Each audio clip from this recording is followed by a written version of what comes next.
why I brought up Oprah was because I think when people are watching you, you've kind of come out of nowhere in terms of the thought leadership space, which is amazing. Like a year ago, people didn't really know who you were necessarily outside of the beauty industry. And now like she's everywhere, which is fantastic. But like authenticity is the word that just keeps coming up over and over and over again. And your courage, your willingness to bear it all and share your story. It's what I think of what you did in the beauty industry reminds me of what Oprah would have done if she was in the beauty industry. There's like that through line of, I guess, still what would Oprah do? So I just thought it was curious that she was your kind of hero or one of your heroes growing up and sitting there in the car thinking about the color purple. Does that resonate? Like, I think if Oprah was going to go makeup, she would have it be the every woman on the show, not just the fancy models.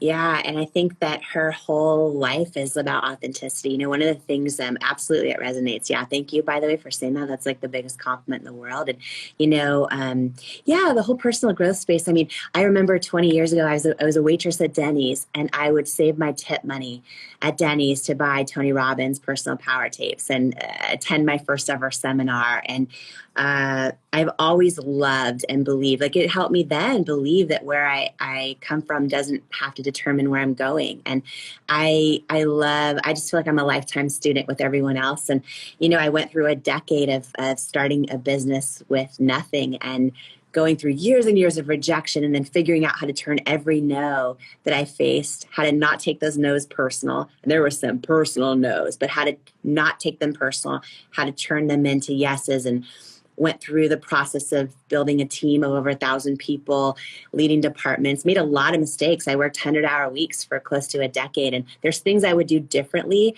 And, you know, then we went through the process of the acquisition process. So L'Oreal acquired our business for in this all cash deal in 2016 for $1.2 billion, and went through the whole exit process. And, you know, I feel like why I wrote this book, why it might feel like I'm popping up out of nowhere, because there's a lot of people that are amazing at motivation and inspiration. And I think for me, I've actually been heads down, like building a business for a decade, right? In the sense of like all the rejection, the resiliency, making lots of mistakes, and then doing lots of things right. And, you know, I had this big realization about 2 years ago. For 5 years, I would have different lit agents approaching me to do a book. And I always said no, because they're like, we can get you a ghostwriter. And I'm like, you know, no, I know that you can't fake authenticity. And if I ever do it, I want to pour my heart and soul into it. I want it to matter. I want it to be, you know, everything I wish I'd known that would have saved me a lot of self-doubt, that would have saved me a lot of nights crying myself to sleep. And so I always said no to doing a book or a movie, all that stuff. And then about 2 years ago, I realized something. I realized that every single day on Instagram, I was getting messages, I was getting DMs from people saying, oh my gosh, you know, congrats on your business and all this, but like, did you just get lucky? Or like, did you have a lot of connections? Because I'm not getting traction in my business and I'm getting rejected, and I'm embarrassed to ever tell anyone about it. I'm thinking about quitting, all those things, right? And I realized, Evan, that, oh my gosh, like everything I've gone through in the past decade, but also in my whole life, if we keep it inside of us and we don't share it, like then people just see the highlight reel. And when people Google my story, they just see Denny's waitress builds $1 billion entrepreneur, or builds $1 billion business, right? And then people feel alone in their own struggles and in their own setbacks and in their own, you know, everything. And I was like, okay, I think that if I actually share all the real stories behind the stories, that maybe it'll help other people on their own journey. Be like, oh, this is what Jamie did when someone said, no one's going to buy makeup from someone who looks like you because of your body and weight. This is how she handled staring fear and rejection straight in the eye and keeping her faith bigger than it. Like, I share so many stories in here that aren't for me. You know, I'm donating 100% of the proceeds from the book, 100% to Feeding America and to Together Rising. I literally wrote this. I wrote every single one of the 80,000 words in it because I just felt like, you know, I think everything we all go through, when we can make it about something other than ourselves, when we can make it about something bigger than ourselves, when it can help other people, that's really where our fulfillment comes. Whether it's little things we do every day or big things like writing a book. So that's really why I wrote it. So it's so funny because you're like, you come out of nowhere. I'm like, oh my gosh, I've been doing 100-hour weeks for 10 years. Like, I think it's been this crazy journey. And by the way, this started by literally Evan. I don't know if anyone knows the story, but when I knew it was time to write the book, I knew it was time to step away from the company I built in my living room. And it was so hard. I love the team, like family, right? We built over 1,000 employees and across the country and world. And so 3 days after, it was 3 days, how many days? I don't know how many days after leaving the business, I was like, okay, I want to just do something I love. Let me go to a personal growth event. And I bought tickets to Brendan Burchard's event, had never met him, and brought a couple of women I mentor. I mentor a lot of other women and friends. And I had these tickets to the event. And he had a speaker fall through a couple days before the event. And he sent a group text out to his friends. And he's like, does anyone know of a great speaker? And somebody had nominated me. And he and I ended up getting on a phone call. He's like, could you hop on stage and do an hour keynote speech? There's no script, no teleprompter, nothing. There's a few thousand people in the audience. You'll be live. Can you just hop on stage and do an hour keynote? So I'm freaking out. I don't know Brendan, right? I don't know. I'm on the phone with him.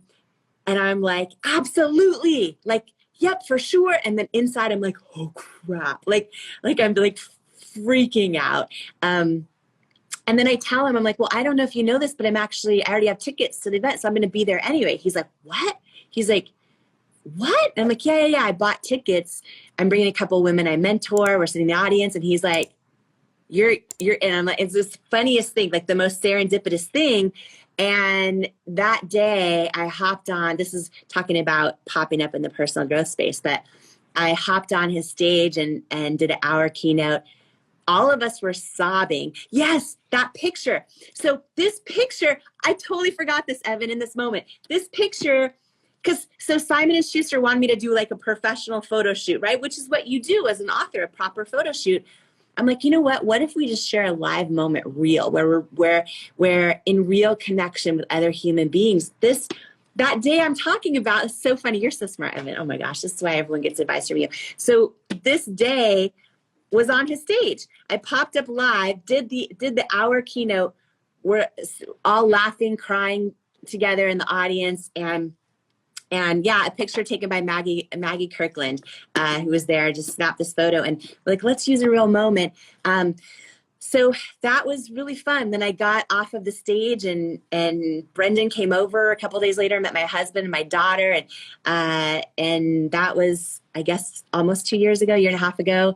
And now I talk to Brendan every single day. And now he's one of my closest friends and amazing. And a few months ago, Tony Robbins asked me to speak at Business Mastery, and then he and I ended up doing 3 hours live together, which wasn't planned, and so that was a big full circle moment, especially going back to the Denny's days where I would save my tip money to buy his tapes, and so it's been a wild year. It might feel new, but it also kind of feels like, I think everything we do in our life, even when we don't see it in the moment, the setbacks, the hard times, the things that suck, the things that aren't fair, I feel like they're all setups in the long term for how strong we need to be and for what we're supposed to do on the next step of our journey.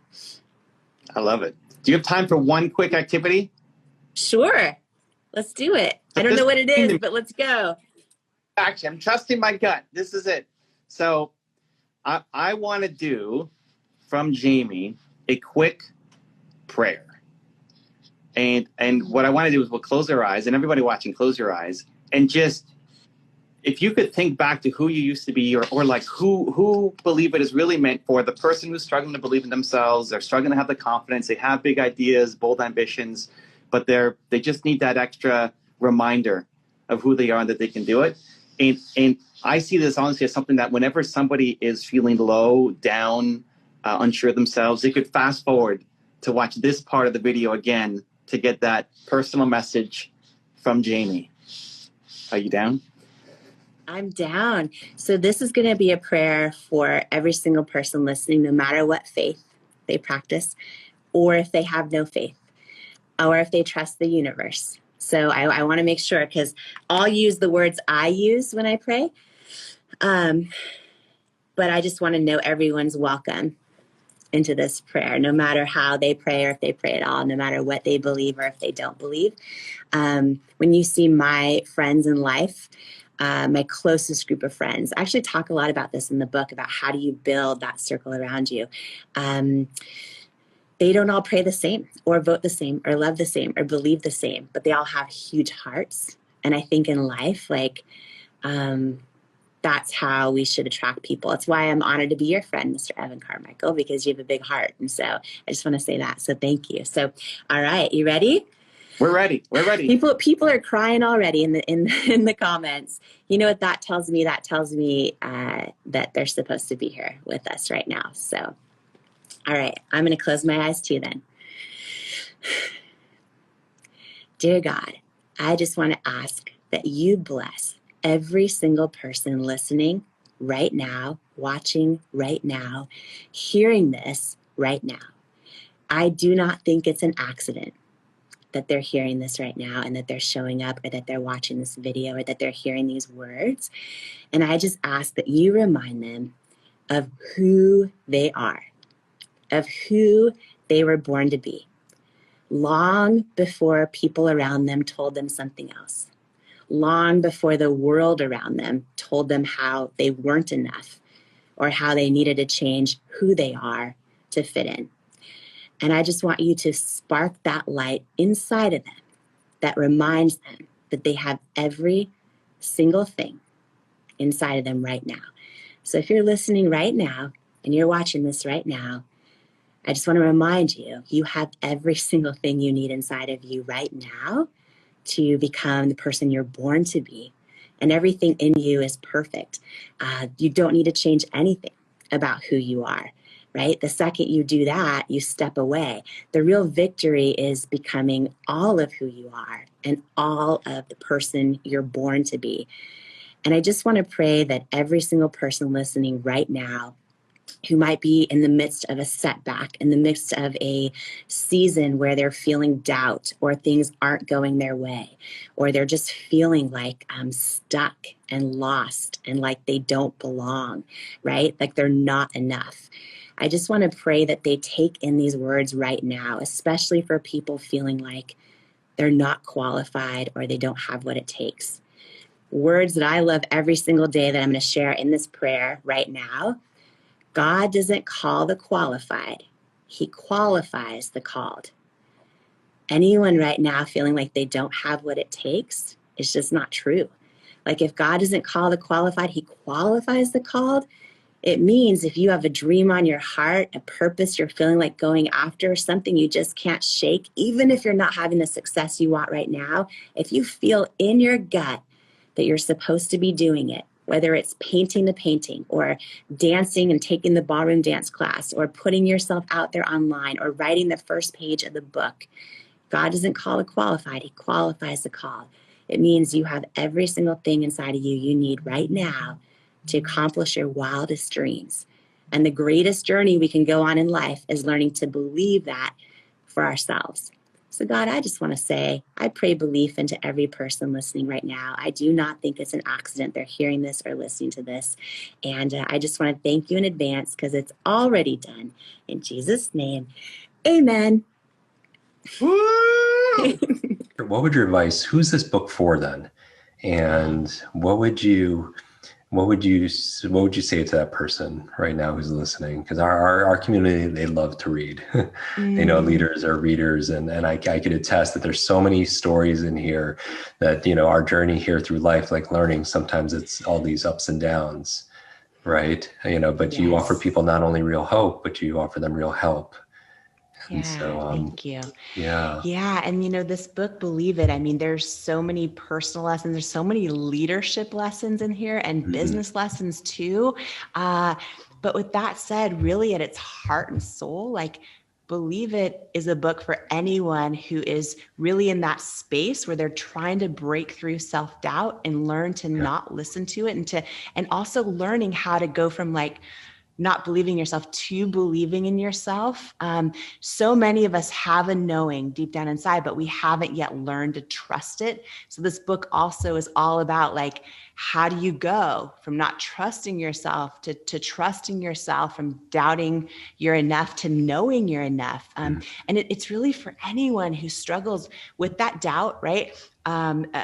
But most importantly, for everyone on that journey who wants to be on that journey of like stepping into all of who they are and all of who they're created to be.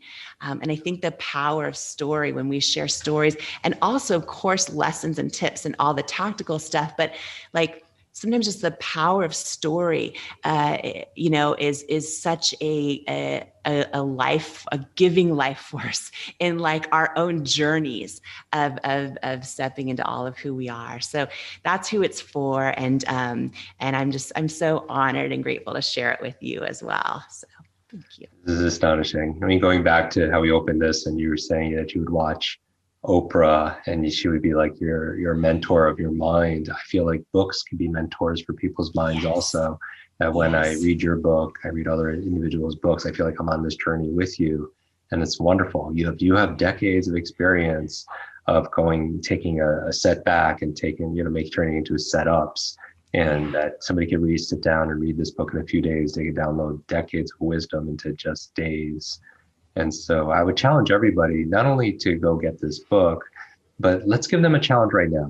Let's have them screenshot this episode, because I believe when you hear it once, you learn it once, right? But when you share it and you teach it to your friends, your family, your followers, you get to learn it again. You get to learn it twice. And maybe we could give people, when they screenshot it and post it, they could tag you, Jamie Kern Lima, they could tag myself. And so we see it, because we want to see that. And then maybe we could ask them a question or give them a challenge. What's one small, simple step or question you have for our community, or maybe a challenge that maybe they could say on social media that they'll step up? Yeah, I love that. I would say even just sharing one thing that you're ready to overcome and break through on.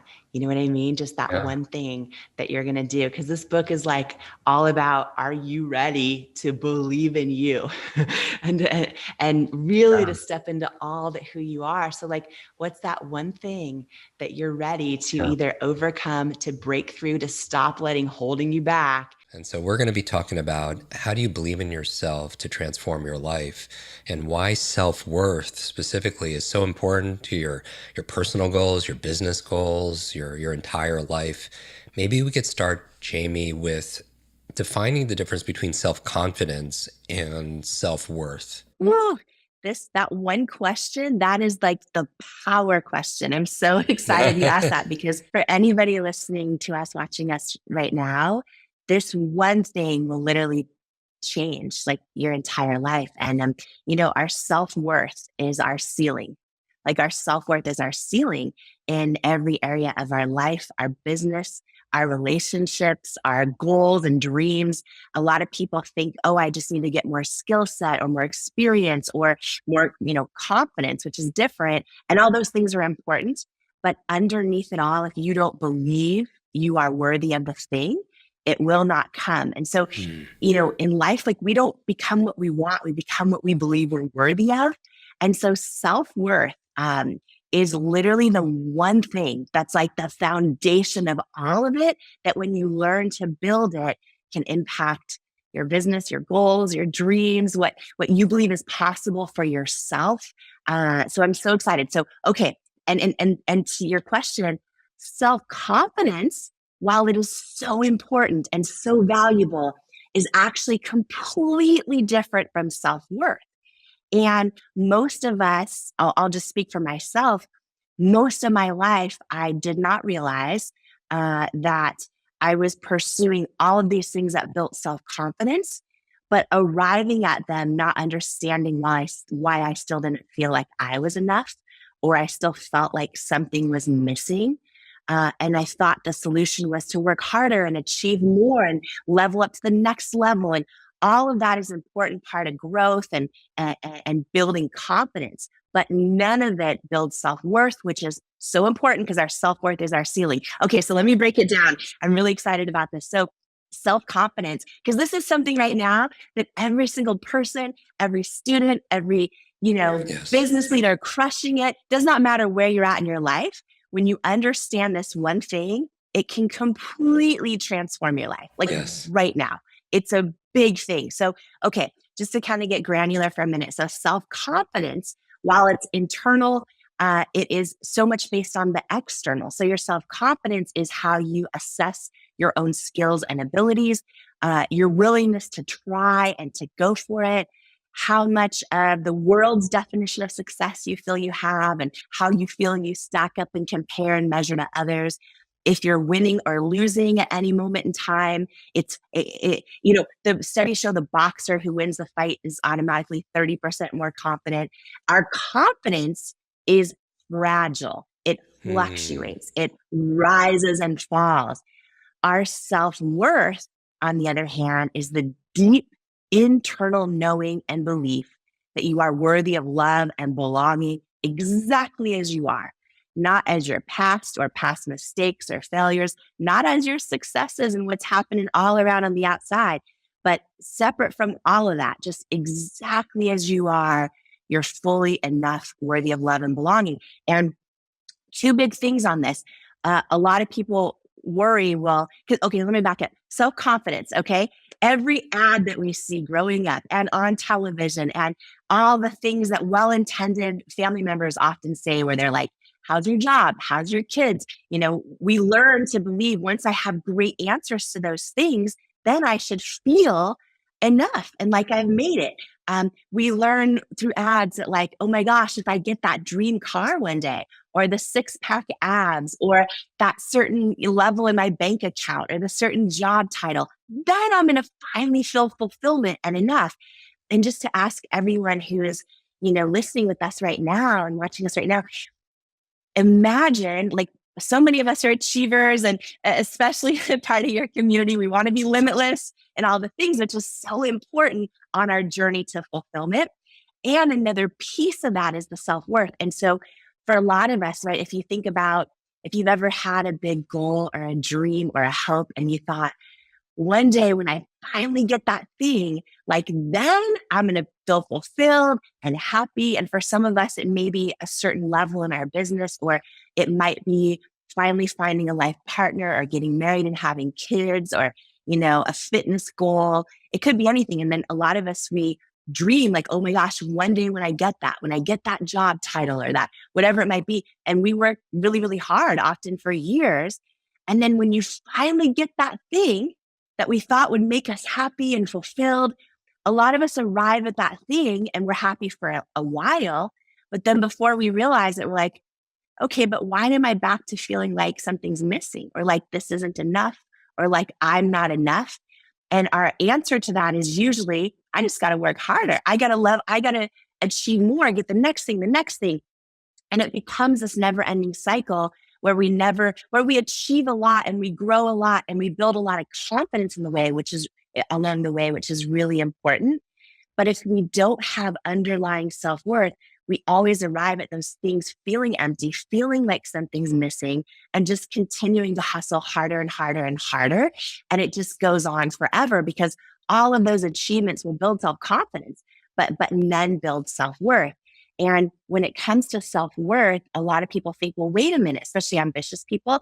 They're like, if I believe I'm enough just as I am, am I going to lose my ambition? Am I going to lose my edge? And it's like, oh no, when you fully believe you're enough as you are, like I have found, you get more ambitious, because you're now, like, oh, if I go for this thing and fail and fall flat on my face, like it might shake my confidence for a minute, but it cannot touch my self-worth.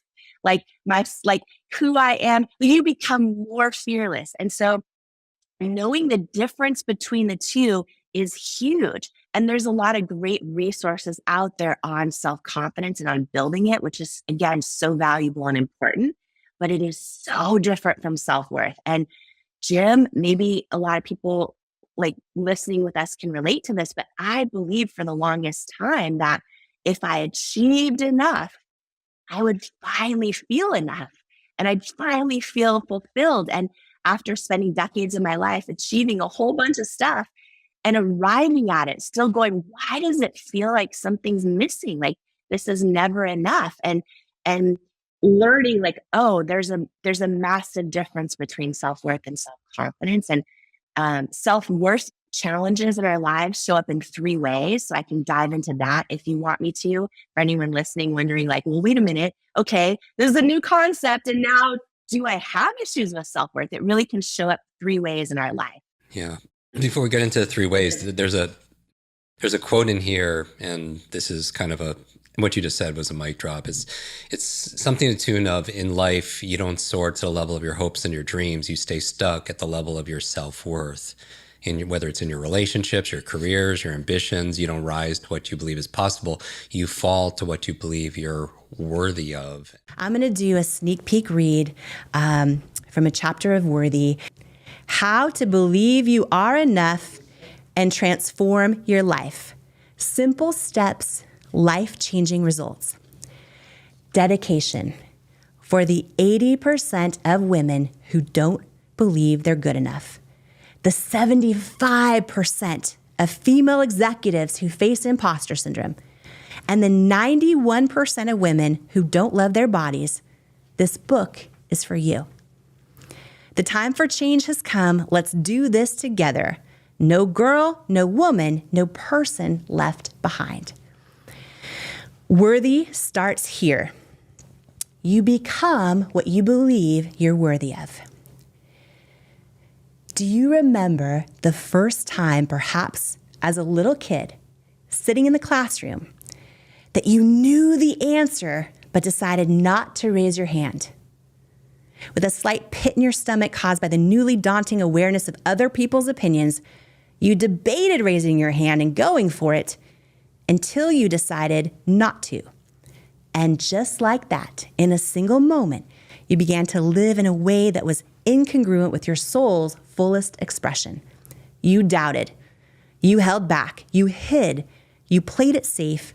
You questioned whether you were wrong, even though you knew you were right. You questioned if you were smart enough. You questioned if you were enough. And now, fast forwarding to today, are you still the person who's not raising your hand when you know the answer? Are you still hiding? Just in case you're wrong, just in case you fail, or because you want to stay in your comfort zone of certainty. Now you're an adult who knows the answer, but inside, are you still that same little kid who doubts it? Maybe you're sitting silently in work meetings or in your daydreams, knowing you have a wild idea that just might be genius. Or are you languishing in an unhealthy friendship or relationship, knowing you're worthy of more, but not quite believing it enough to leave? Or you're the boss, but you're holding back from taking chances because deep down inside, you're afraid you're not strong enough to be a leader. Did you finally get that big break, that big promotion, that big increase, but you feel like an imposter, so you're playing it small? Maybe you really despise that other PTA mom, but you betray yourself and spend your precious free time hanging out with her. Maybe you're hustling and burned out while hiding that what you really need is rest. Maybe you're struggling with a health issue and losing faith in your body, your worth, and your creator. Do you feel unseen at your core and tell yourself the lie that life is better that way? Maybe you're working in a business, but you know you're born to run one. Maybe you're in an intimate partnership where your worthiness goes unrecognized, but you're afraid to be alone, so you're dimming your light and hiding from your truth. Maybe you're calling busyness a badge of honor when you're really using it to numb your feelings. Maybe you've been living by someone else's story of success for you because you're confusing approval with love. I've done that most of my life. Maybe you've decided that other people have already done what you can do better than you could do it, so you've been canceling yourself out of your own calling. Or maybe you've been showing up as who the world tells you to be, people pleasing for so long that you don't even remember who you are anymore. Self-doubt, unworthiness, and fear cause us to dim our soul's light and start playing it small, holding back, hiding, speaking only part of our truth, living only half of our life, expressing only part of our soul's true essence, craving the perception of belonging over authentic connection, craving validation and significance in a way that's defined externally, because we start to believe that these are the only paths to love, to belonging, and to worthiness.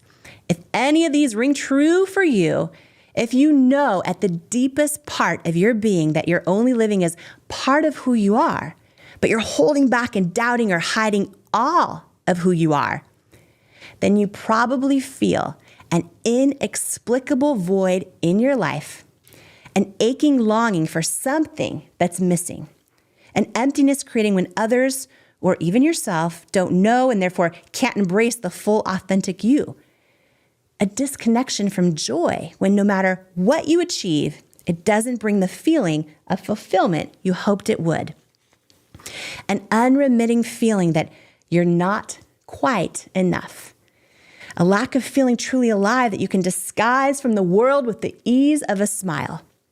You're living your life hiding in plain sight. Okay, so maybe you're thinking like, whoa, we're going deep right off the top of the book. Yep, we're going there because your time is precious.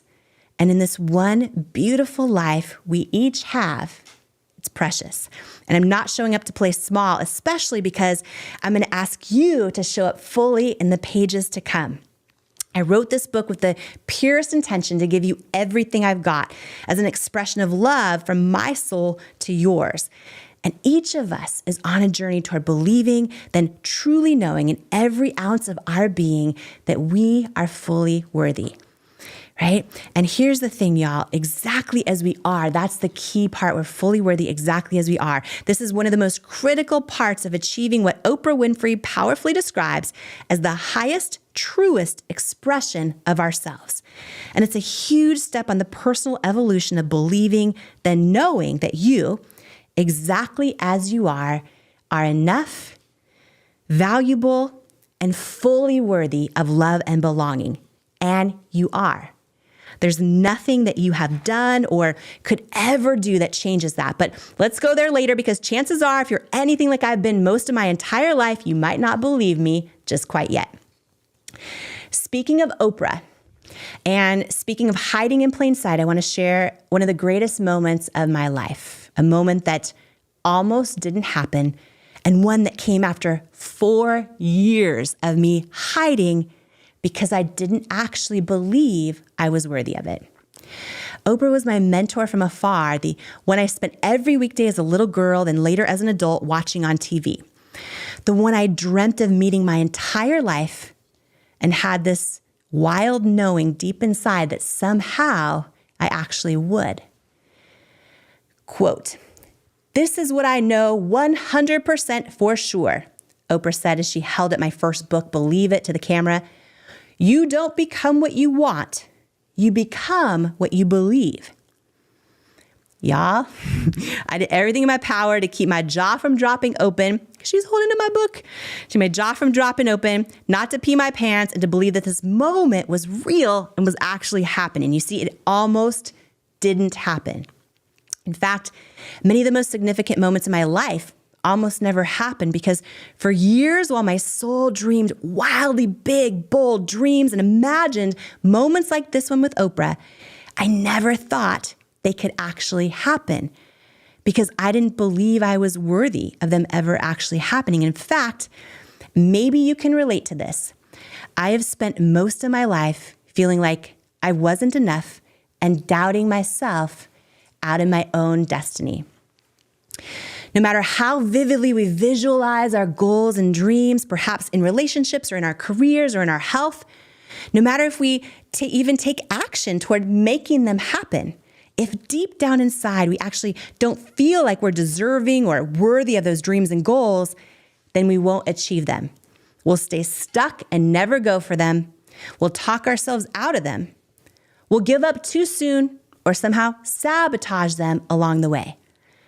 With some, but not strong self-worth, we might actually allow ourselves to feel worthy enough to achieving a big goal and dream. But when we do, we'll arrive shortly after still feeling empty, unfulfilled, and like something is missing. Has this ever happened to you?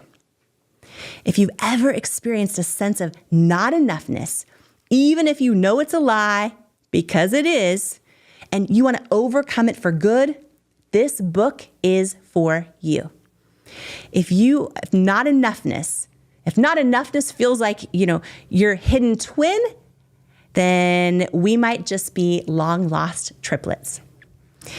If you struggle with self-doubt and not feeling worthy, even if no one knows it but you, this book is for you. And I believe that one of the bravest and most important journeys that we are all on in this lifetime is learning the truth, which is that we are more than enough, and knowing and believing it in every part of our being. If this resonates with you, I've got your book and I've got your back. See, I believe the moment you learn to trust yourself, and believe that you are worthy is the moment your entire life, the past and future generations of your family, and our entire world changes for the better. It's only when you believe you are worthy of it, whether it's of having a healthy relationship, of receiving unconditional love, of celebrating your body, of sharing your ideas, of being in the room, of being on the stage, of leading the team, of having soul-filling friendships, or of living out your biggest hopes and wildest dreams, that your greatest life and destiny start to unfold. It is truly only when you learn to believe you are worthy of it. So y'all, here's the thing. As Oprah held up my book, I tried desperately to be present and stay in my body and to focus on the thousands of people watching us live as she and I taught the class together called The Life You Want. Please help me serve at the highest level I can. I prayed over and over because I've learned over the years that having an intention that's bigger than myself is the only way to get out of my own head. Before she even held up my book, I was already struggling to believe that I was actually teaching a class with the person I consider my mentor my entire life. It was the first time that she and I had ever done anything professional together. What Oprah and I knew, which the live audience didn't know that day, is that nearly 5 years earlier, when I met her in person for the first time and we had lunch together shortly after, she gave me her personal phone number. And you want to know what I did? I didn't call her for almost 4 years. Yep, Oprah, the one person I would have done anything to meet, the person I spent thousands of afternoons as a little girl watching from my living room all alone, the person who inspired much of my career, had given me her direct cell number, and I didn't call her for 4 years. Why? Well, I thought I knew why for a long time. See, as the months then years passed, I told myself stories that made sense. Stories like, you're not ready to call her yet. Or, everybody probably wants something from her. Play it cool so she knows you don't. Or, you don't have the perfect thing to say yet. When you do, you'll know, and then it'll be time to call her. Or if she gets to know you, this is a big one that I told myself so many times, if she gets to know you, she'll discover you're not as interesting, smart, funny, successful, cool, talented as she might think you are. Until one day, I realized the real reason I hadn't called Oprah, and I wasn't proud of it. I hadn't called her yet because deep down inside, I didn't believe I was worthy of it. I did not believe I was worthy of being her friend. Have you ever had moments like this in your life where you sabotaged an opportunity? Or didn't go for it at all because you didn't think you had what it takes?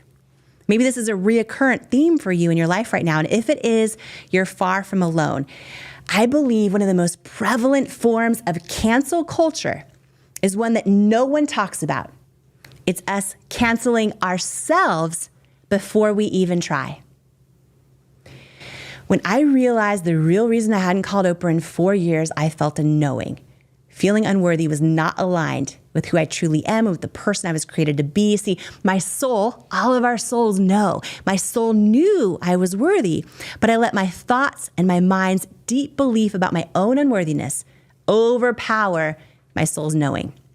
Without realizing it, I was letting my feelings of unworthiness sabotage something I had dreamed of my entire life. When I had this realization almost 4 years after the day I got her number, I decided it was time to turn down the volume on my doubting mind and turn up the volume on the power of my soul and my soul's knowing. I decided to trust myself, the part that knows that I am worthy and you are too, and I dialed her number.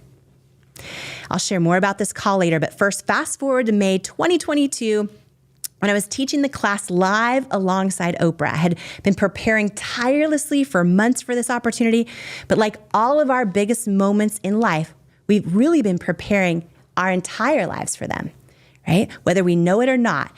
Because as Oprah teaches, and I fully believe, every step, this is important to hear, y'all, and take this in, every step, failure, victory, mishap, trauma, growth, blessing, lesson, and moment of grace has always been happening for us to prepare us so we can show up in each coming moment exactly as we're destined to. Even our setbacks are almost always setups for the path we're destined to take. As the live class began, I led the Oprah Daily audience through live exercises on how to build resilience, embrace rejection, stop hiding, and to learn to confidently step into all of who they are. Oprah and I shared stories and teachings. I was in such a state of flow that it felt like I was moving inside a space that had been divinely orchestrated. Then as Oprah held up my book again, and I tried not to fall out of my chair again, she said something that sent shockwaves that felt like truth through my body. Words that I believe capture the ultimate path so many of us are on, and even if we haven't discovered it yet. Words that capture why I wrote that book, and even more powerfully, why I wrote this one. Words I believe that if we embrace can change the course of our entire lives. She said, "You don't become what you want. You can have the greatest heart desire and work really so hard, but if you don't believe you are worthy, it will not come." That is the magic formula. In my life, I have learned to believe I'm worthy in stages, through ups and downs, big moments of knowing, and small steps toward believing. In our human experience, believing our worthiness is often a lifelong pursuit, and one of the most important ones we'll ever take. See, if I hadn't pursued building my self-worth, many of the moments in my life story so far would have never happened. The stories that the press loves to share about me usually say something like, Denny's waitress builds billion-dollar business. And while that's true, my real story is a girl who didn't believe in herself and learned how to. A girl who felt unworthy and often still does to this day, but who is hell-bent on learning to believe that she is. A girl who was placed into adoption at birth, but decided she was chosen and born not only on purpose, but with purpose. A girl who knows in her soul that at our core, we're all enough and we're all worthy of love. I'm a girl who knows that where we come from does not have to determine where we're going, and that making bad decisions in our past doesn't mean that we're bad.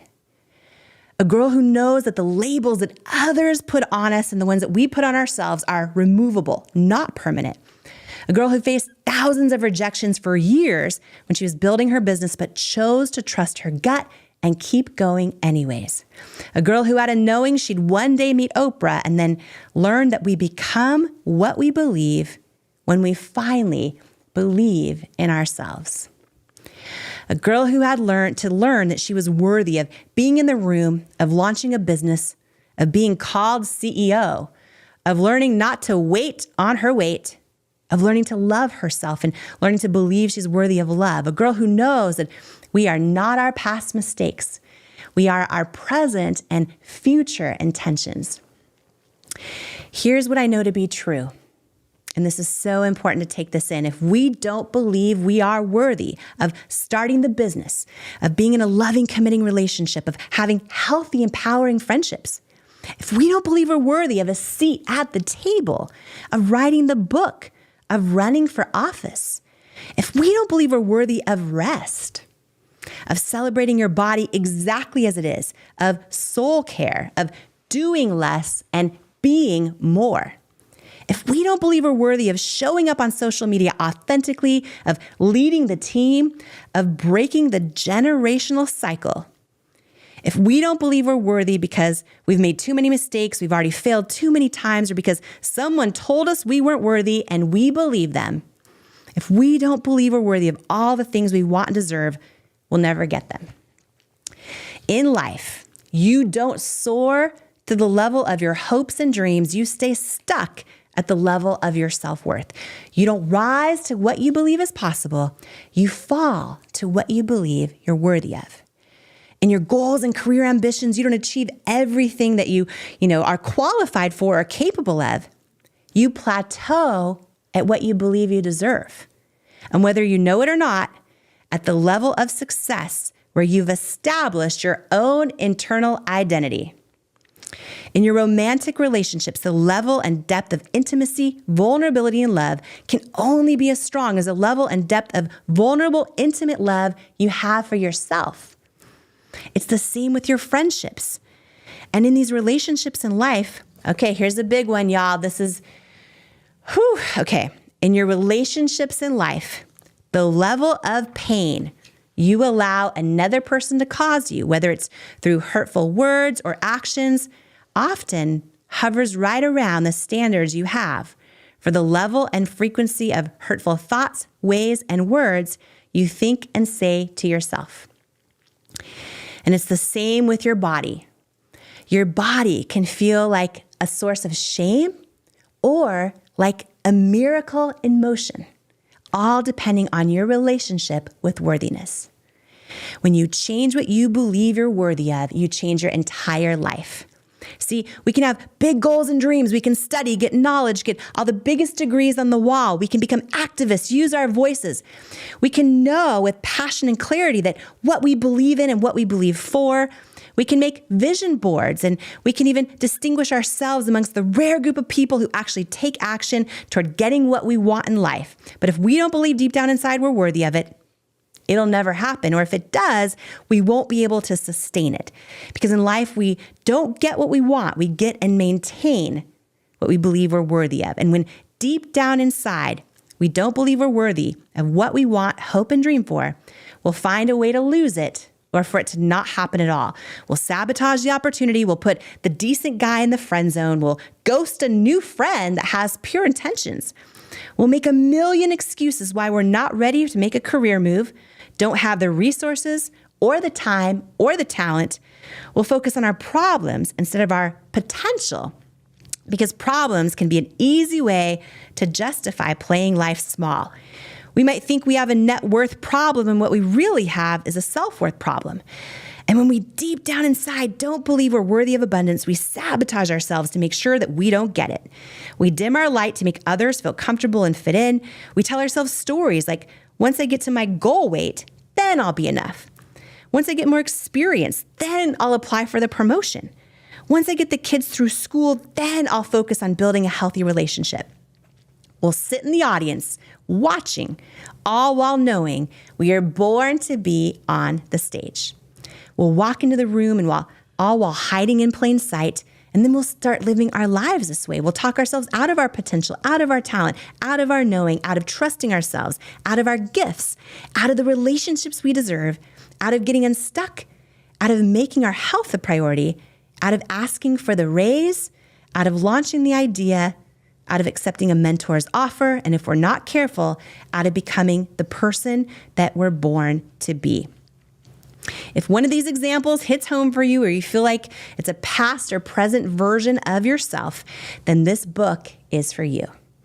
If you struggle with not believing you're enough or worthy of walking into the big meeting, of being called good parent, of wearing this swimsuit, of receiving unconditional love, of looking in the mirror and seeing everything beautiful, of speaking up, of asking for help, of resting, of setting boundaries, of showing up in this world as you authentically are and as all of who you authentically are, if you struggle with that, this book is for you. I wrote this book for you if you have some self-doubt to destroy and a destiny to fulfill. And I'm so honored to invite you into the pages of this journey together. And I'd like to start by imagining together. See, I can't help but imagine what our world would look like if it was filled with women who decided to believe they are worthy. When I imagine a world full of women who feel worthy, I imagine the earth shaking with a jolt of possibility when we wake up in the morning. Imagine with me, what would a world full of women who decided to believe they're worthy feel like? The potential that would be unleashed, the power of possibility unfolding. Imagine the generational cycles broken. Imagine the unhealthy relationships that would end. Imagine the businesses that would be launched. Imagine the body shapes and sizes that would be celebrated. Imagine the rest that would be taken without guilt. Imagine the cellulite that would be confidently jiggling with joy. Imagine the seats that would be filled up in the boardroom. Imagine what the list of Fortune 500 CEOs would look like. Imagine the mental and physical health that would be prioritized. Imagine how our government would lead. Imagine the injustices that would end. Imagine how children's storybooks would be written. Imagine who little girls would grow up dreaming of being. Imagine the time and capacity that would be freed up when self-doubt is silenced. Can I get an amen up in here? Imagine, and imagining this is why I wrote this book, with the intention of you not just imagining what your life would be like if you truly felt worthy, but actually learning how to believe you are, because you are. And in your soul, you know that you are. Most of us are born into a world, or even into loving, well-intentioned families that, whether knowingly or not, teach us to believe that we're not. I believe if we choose to, it's possible to unlearn all the lies we've been taught that don't feel right in our soul, take our power back, and decide today is the day to forge a new path ahead. If you feel me, say out loud wherever you are, I'm ready. I'm ready. All right, everyone in the room said it, but don't think I didn't hear you at home not say it. So here's the deal. Listen, if you're not going to be bold here along with me, if you are going to hold back and not be bold, now how are you going to be bold out there, right, when things get hard? So I'm going to say it with you. We're going to say it loud together. Who cares what anyone around you right now thinks? Okay, ready? On the count of 3, we're going to say I'm ready loudly, and we're going to proclaim it together. 1, 2, 3. I'm ready. You don't become what you want. You become what you believe you're worthy of in life, in friendships, in your career, and in your hopes and dreams. And one of the greatest parts of your journey is learning to believe you're worthy and stop hiding, right? That's a big one for so many of us. Learning for the first time, or the first time in a long time, the courage to start raising your hand, or to be the person who leads and encourages others to raise their hand, to discover the true essence of your soul, the real you, and to start living as the real you, not as your achievements, but your innateness that is full and whole and enough, and blossoming toward a new freedom and fulfillment that springs alive when we live in alignment with the true nature of the person we're born to be. When we absolutely know in every ounce of our being that the person who we truly are is enough. When you venture to stop hiding in plain sight, trust your inner knowing, live with congruence with your soul, ignite your purpose, and show up in this world as all of who you are, that's when you truly feel fulfilled and alive. That's when you are living in alignment with your assignment. That is when you become the person you're born to be. That's when you're able to fully live and express the joy and the beauty and the gifts and the ideas and the possibilities of your soul. That's when you can wake up every morning and ask yourself one of life's most powerful questions. What will you do with the power that is you? And then with that power fully tapped into, and because you're no longer hiding from it, you bravely, boldly live the answer. Throughout the pages of this book, I hope you'll laugh, connect, see, and be exactly you every step of the way. Right? We did not come here to play it small or to look cute. We're going to go deep as you are ready to go. You might feel like this book is too much at times, or perhaps it's going to feel like you arrived at the end way too quickly. We'll examine our own self-worth and delve into the lies keeping us doubting ourselves, unlearn those lies, and embrace the truths that wake up worthiness. We'll begin our transformation into living authentically and fulfilling our destinies. There's some chapters packed with tactical tools you can apply to your life right now that have led to breakthroughs for me, like how to redefine rejection, how to rethink the labels you put on yourself, and how to take risks when you have a million reasons why you're afraid to. There's some chapters you might find deeply personal and stir up a lot of thought and emotion, and some might evoke the feeling of heavy reflection. Others might spark joyful, wide-eyed, soul-filling delight. I know how precious the gift of your time is, and I can promise you we're not taking a second of it for granted in this book. I am all in with you, right by your side, and we are going to go there together, okay? Soul to soul, light to light, love to love. The one thing I'm going to ask of you is this. In every story, every lesson, every silly laugh out loud, embarrassing overshare, there are a lot of those. Every vulnerable, soul-stirring revelation, and every deeply challenging question, to trust yourself, to know if it's right for you. And if it's not right for you, or you're not right to consider it, then just skip that part. And you're going to know, because your soul will know at each turn of the book, the parts that are for you at this moment in your journey. You'll know if the timing is, not right to open yourself up in certain ways that might feel too much. And you're going to know if the timing is just right, and the words feel like they were written exactly for you. You may want to have a journal or pen and paper handy while reading. And as we begin this journey together, I just want to ask that you trust yourself fully. Take the things that feel right for you and leave the rest, perhaps for another day or another person you share your book with. And I sure hope that when you are done with Worthy, that you share it with another person, give another person your book. I believe in divine timing and that our steps are divinely ordered in life. And I don't believe it's a coincidence or an accident that you're hearing these words right now. Similarly, in this book, I'm leading you on an intentional journey, one transforming step at a time. Each chapter lays a key piece of the foundation that builds on the next, all crafting a deeply personal worthiness journey intended to expand how you see and unconditionally love yourself, from seeing the importance of and critical difference between self-confidence and self-worth, to unlearning those lies that lead to self-doubt and embracing the truths that wake up worthiness, to transforming your connection to yourself and multiplying your unconditional self-love, to knowing and truly believing in your innate value and worthiness.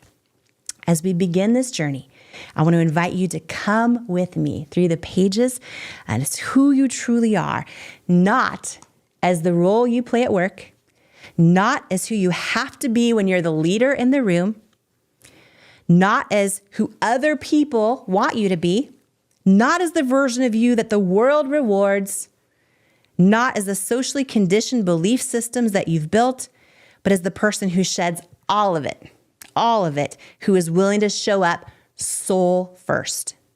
Coming soul first, right along with me, is safe here.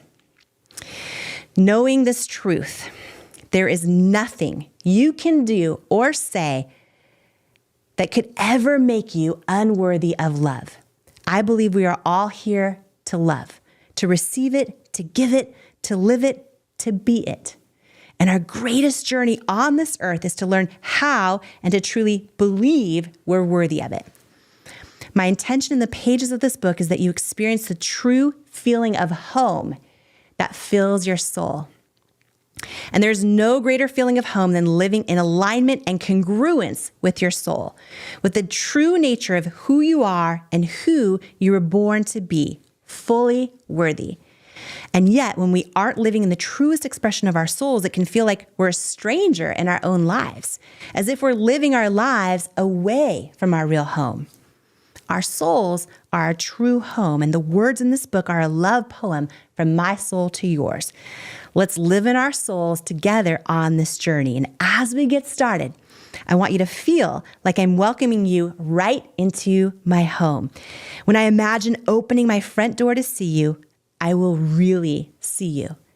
And you can really see me. And when you walk in, I'm wearing my favorite cozy sweats, no makeup, unwashed hair, and a messy bun, but I did use some dry shampoo because I knew you were coming. And I give you a great big hug while my dogs are jumping on you and kissing you as if they'd never gone through training school. I have your favorite warm drink in a coffee mug ready to greet you. The mug says worthy on it because you are. After I hand it to you, imagine seeing a sign right in front of you on the wall as you walk in.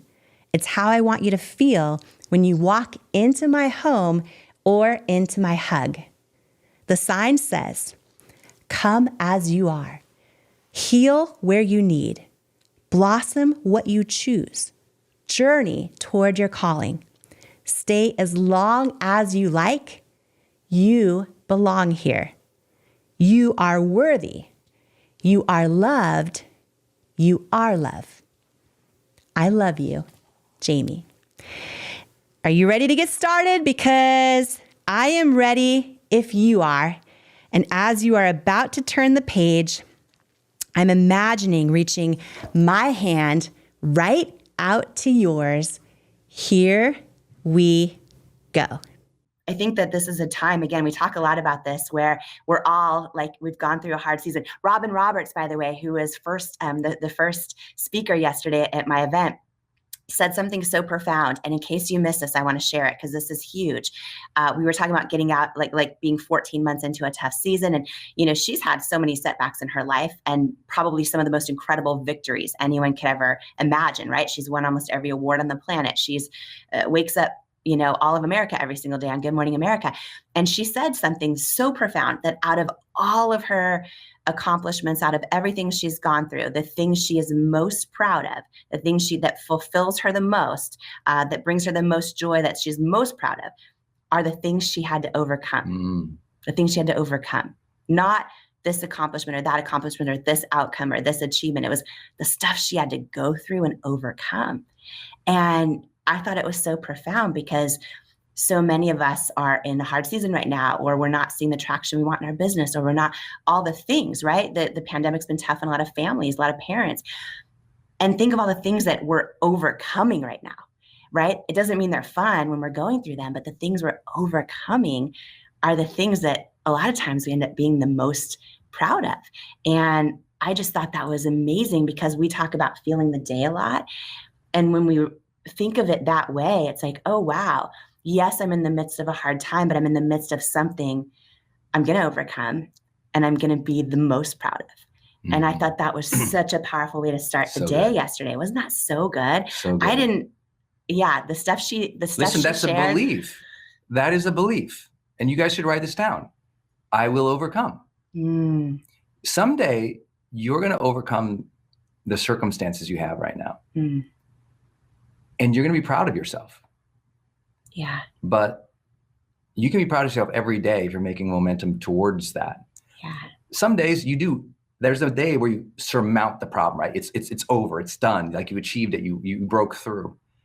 But the long journey to there, you have to believe in yourself and you have to trust in your ability to figure things out. And you have to be gracious with yourself. Some of you are so hard on yourself. And we see it in the Growth Day community all the time. Like, I'm this, I'm that. And it's like, be easy on yourself. Be gracious on yourself. Know that you will overcome. Just have that as a belief. Like, I'll overcome this. Yeah. I'll get better. I'll improve. And you will. And you'll develop greater mastery. I just feel it's, what if, I guess I was thinking this, which is, what if this, how are we going to get there? This puzzle, this map, we wish so much that somebody would just deliver to us. What if it's so close that we are constantly just tripping over it? Like, what if the portal, the door to all of it is the simplest yet most untapped thing that we've ever done, which is just to fully believe in it. And then it's like, you know, we were talking about Sherry Salata before, and she said to me, when people say, how do you become successful? You were executive producer of Oprah, every successful person over the last 3 decades, them. And what is it that you all have in common? And she said, it's not what are you doing? It's who are you being? It's who are you being, right? And I thought so much about Oprah reading your book because you talk about her in here, but I feel like what you have in common with her is there was a resonance. It was a vibration. It was a knowing, and it was a stepping into that knowing. And it was just that. And so it is. And it's like, and from there, the next piece of the how was revealed because you stepped in. But what do you say to people when they're like, no, it can't be that. It has to be that there's some formula or some degree or some add whatever you want to the list of things I need in order to accomplish the thing, which will never happen. How do you help people really get that believing in it really is there for them? Yes. And what you just described, the last 5 seconds of what you just described is literally somebody talking themselves out of their own calling. It's us talking ourselves out of our own calling because it's more comfortable to do that because all those things, right? And, but again, oh my gosh, I feel like it comes at the price of the person you're born to be, right? And here's what I'd say to that question. I think it's easy to go, yeah, that girl, Jamie, she was a Denny's waitress and she bagged groceries at a grocery store and pushed grocery carts in and all those things but maybe she just got lucky or whatever, right? Maybe she just like all those things. And here's what I've learned and here's what I believe. I do not think that where you come from determines where you're going.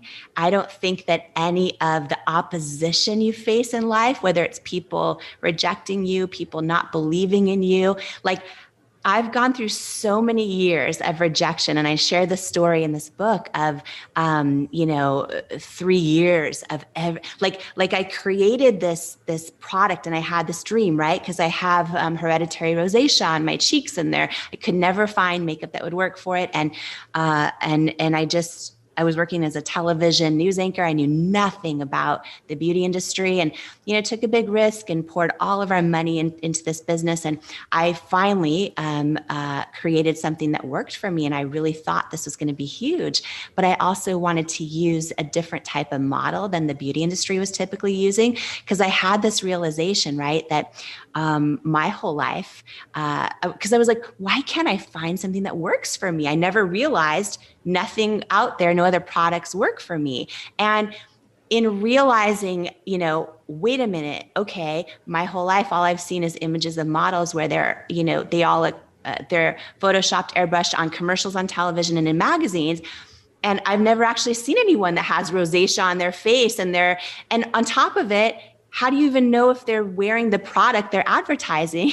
Like all these things. And I had this big, such a good point, company, right? Where I was like, okay, for me, and I know you talk a lot about this too, about, your why and your mission for, why so many of us identify the why behind what we're doing. And it's interesting because I realized early on that when I created this product that finally worked for me, like, yeah, of course, that was a part why of why I did it. Wanting to help so many other people out there that couldn't find anything that worked for them, make their lives easier and better, was also part of my why. But what I did early on, just to share this tangent for a quick second, in case it adds value to anybody listening, because I feel like so many people in their careers, when they're going after their dreams, I feel like they'll identify their why, but it just sounds good. And it's actually not like deep enough, right? Like they'll say, oh, I want to do this because I want to buy a house, or I want to help my kids with college, whatever it is. And those are great, awesome whys. And they sound so good.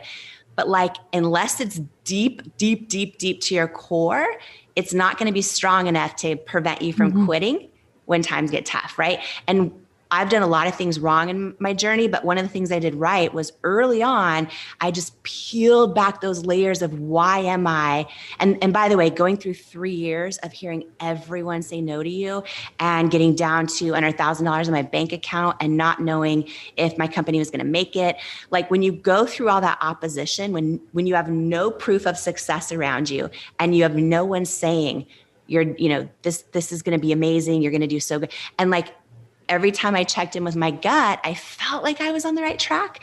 But what also kept me going was like, I really did the work early on of peeling back the layers on like the why, deep beneath the why. And for me, it was like, because I had this realization, because no other makeup would work out there. I had this realization that I wasn't just doing this to make a great product. It was like, I'm going to launch this company. I'm going to use women that are models of, and men and every gender identity of any, whatever age, size, skin tone, skin challenge. I want to use all kinds of models and call them beautiful models and mean it, right? And because what I realized is, in this journey of trying to find a product that worked for me and I couldn't, I realized my entire life, even since growing up as a little girl, every time I would see these images in magazines, like I'd see them and I would aspire to look that way. But they also always made me feel like I wasn't enough, always.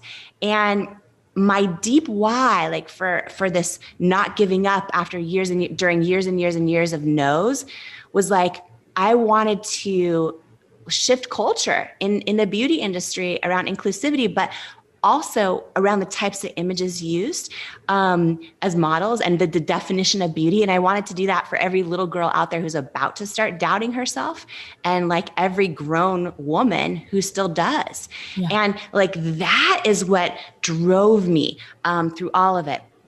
Anyhow, it was so many years of opposition and of hearing no's from anyone. And to your question on, well, what's the difference? But, like, what would you say to people who are like, here's the deal. At the end of the day, and this is after going through so much, like we could talk for 50 million hours about the stories in this book that I've never shared. But like one of the big things to share is that I believe, and I believe every single person has what it takes to go from like underestimated or facing opposition or filled with self-doubt in their own head to go from unstoppable.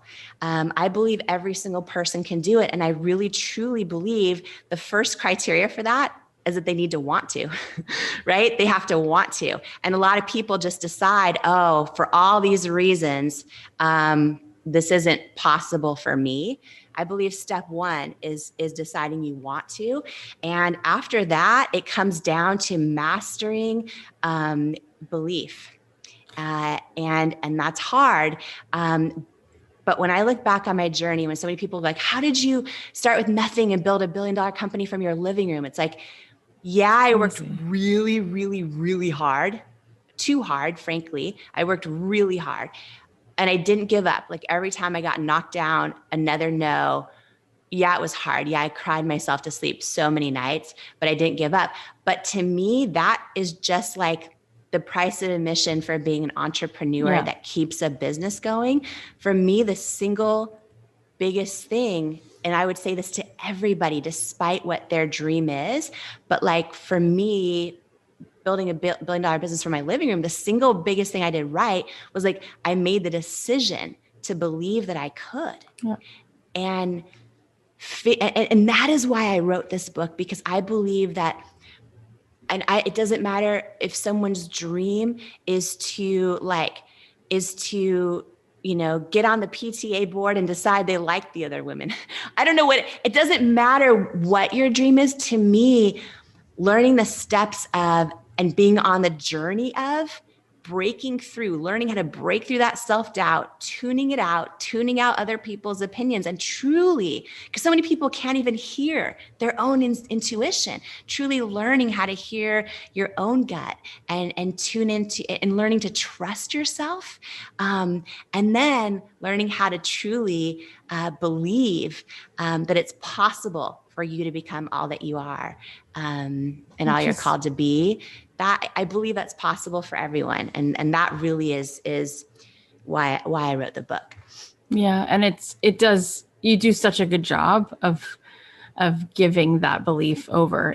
And I don't know how you do that because it's such an esoteric and it feels so far away. But I think because your story is so vulnerable and you're so exposed and it's so something we can see, like from the beginning of the book to the end, you're like, oh my God, I could actually see those steps and how she was able to step forward into each new challenge. You really do feel like you grow as a person just by reading it. The thing I find with all of our listeners, and 90% of them are women, this feeling of imposter syndrome where it's like, I don't believe that I would ever want someone to give me money or pay me for something. Like I think I'm a fraud. Like there's so many people better at this thing. Like, yeah, I want to start an Etsy shop, or I want to teach yoga, or I want to make my own makeup line. But Jamie's done that. Bobby Brown's done that. Someone else is making candles. It's this feeling of shame. You know, what if I put this out there and like, who am I to like take up anybody's time? That is just so prevalent. Yeah. And so prevalent. I don't even get it, honestly. Like just the amount of rejection you just shared, plus you articulate it in the book, and also being a little girl who is like in this sort of different kind of a situation where you were adopted. Like I think so many kids would feel intrinsically rejected. And this is the feeling that it's so easy to go to that place of I'm not enough and I'm a fraud. I wonder, before we sort of dig in here, would you mind just sort of talking through broadly who you are, what you do, who your people are, where you are, and kind of what your, and we'll get into this, you could just touch down on this, but sort of like what your personal mission kind of is as you are moving through the space that you've built. Yeah. Well, most people probably know me as the founder of It Cosmetics, or, that when you Google my story, you'll see like Denny's waitress builds $1 billion company. But my real story, Jen, is a girl who went from kind of having that feeling inside, like God put a calling on my heart, like there was things I was supposed to create or ideate, but I doubted myself most of my life. So like my real story is a girl who went from doubting she's enough to kind of like learning how to know she's enough. And most of my life I didn't know how to hear my own intuition. Same. And so learning how to hear it and trust it has kind of been my real story. And I have two babies. And my daughter Wonder is 3 years old, and my son Wonder. is 1. I can't. And I am, most passionate about just learning to get still, trying to hear how God tells me to show up and serve, and then trying to live out the answer.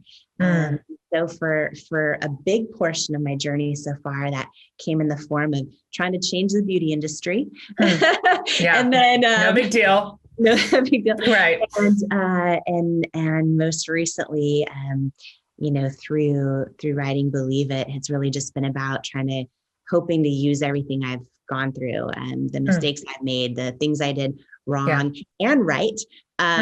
To just try and help everyone else on their own journey, or serve however I can. And, everyone else's journey that might be similar to mine, which is dealing with self-doubt and how do you break through it, and how do you, become the person you're born to be. And that's kind of my greatest passion right now. So I have a million questions. you alluded to it right now, but for people who haven't heard your story yet, or they haven't done the Jamie Google search, can you talk about what your life looked like before you decided, I'm going to start a cosmetics line. I'm going to build a whole brand. I'm going to build my own company. Because all those are almost in different categories. I mean, there's entrepreneurship in general, and then there's the beauty industry, which is its own beast. So would you mind just going backwards a little bit and saying, this was where I was, what I was doing and what I was thinking. This is where maybe I thought my life was going to go, or whatever plans I had already made. And then what was it? Was there something, was there a catalyst or sort of a lightning in a bottle moment when you decided, I am absolutely going to make a hard right here and do something completely different? Yes.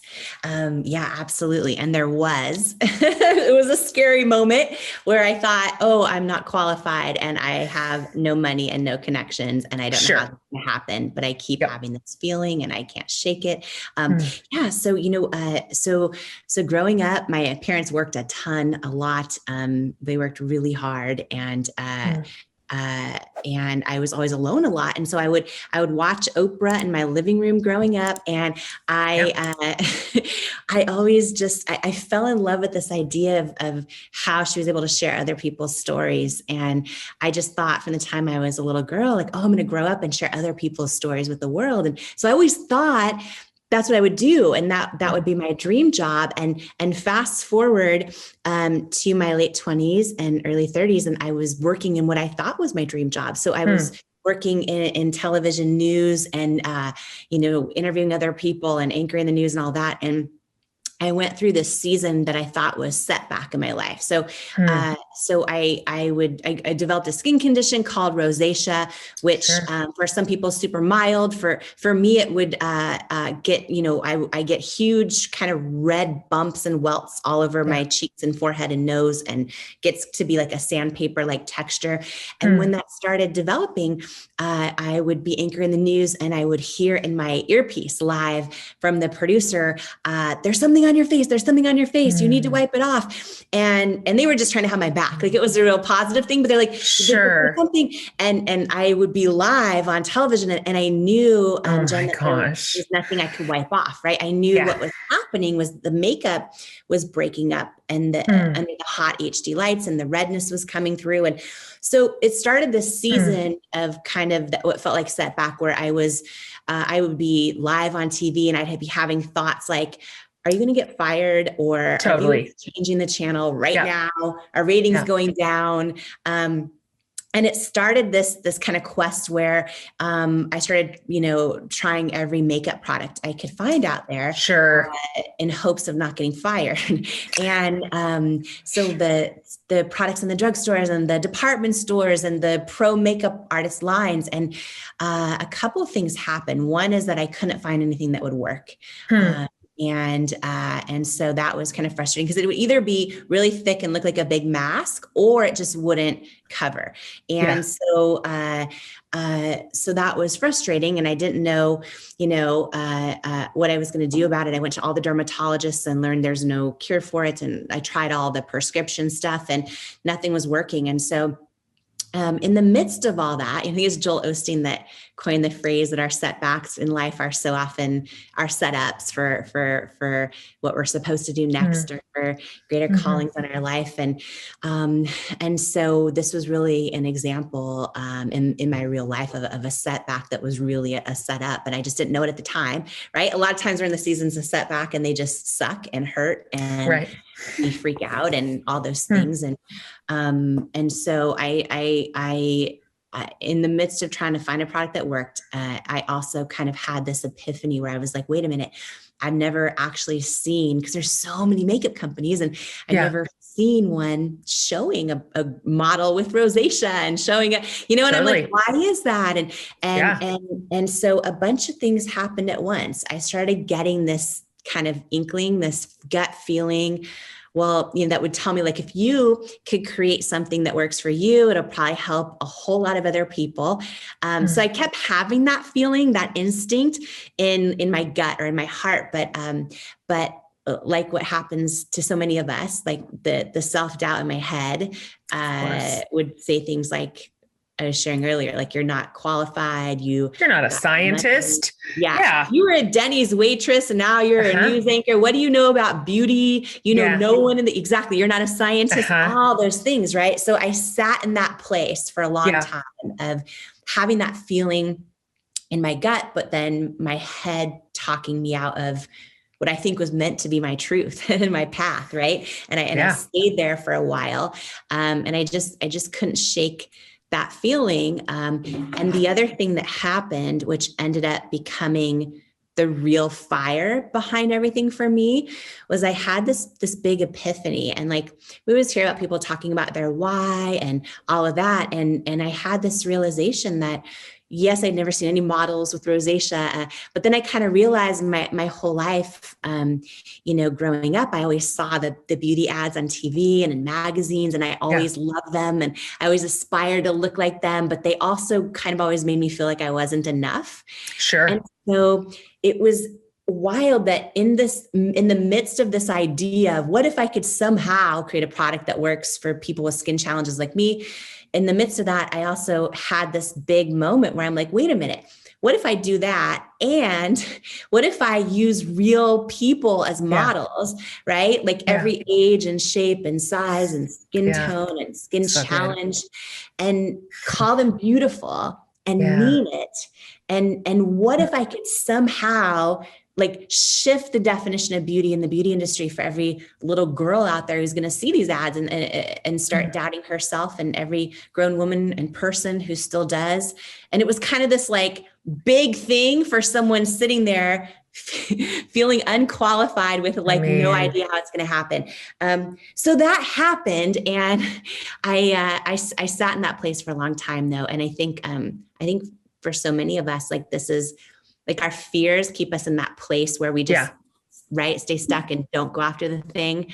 And these how we handle these moments are the moments that change our life and define our life. And I did a lot of the things wrong in my journey, but one of the things that I did right was whenever I could clearly hear a gut feeling or my intuition, I made the decision to start trusting it. So good.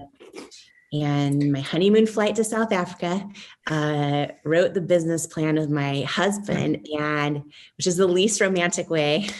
Right. So spicy. Yeah. And let's make a spreadsheet. Totally. Right. And we got back, quit our jobs, dove all in. Had very little savings, poured it all into product development and trying to figure out that piece of it. And then what I didn't know at the time, Jen, it would be 3 years.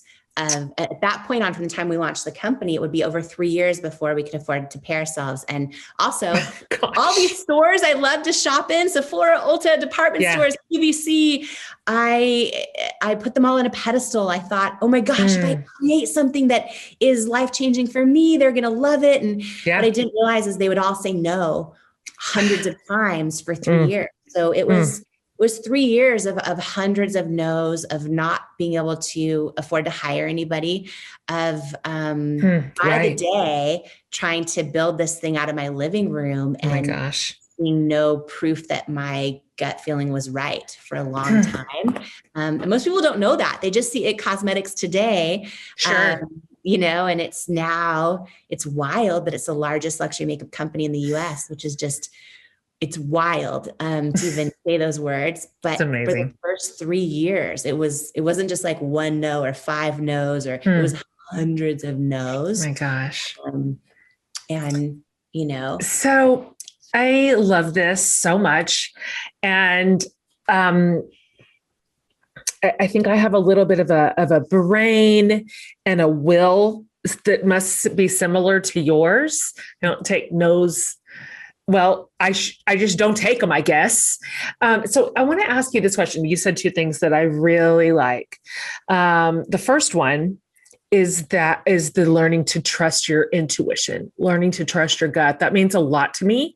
I grew up in a environment, sort of, to be honest, in a spiritual construct where my personal intuition, my sense of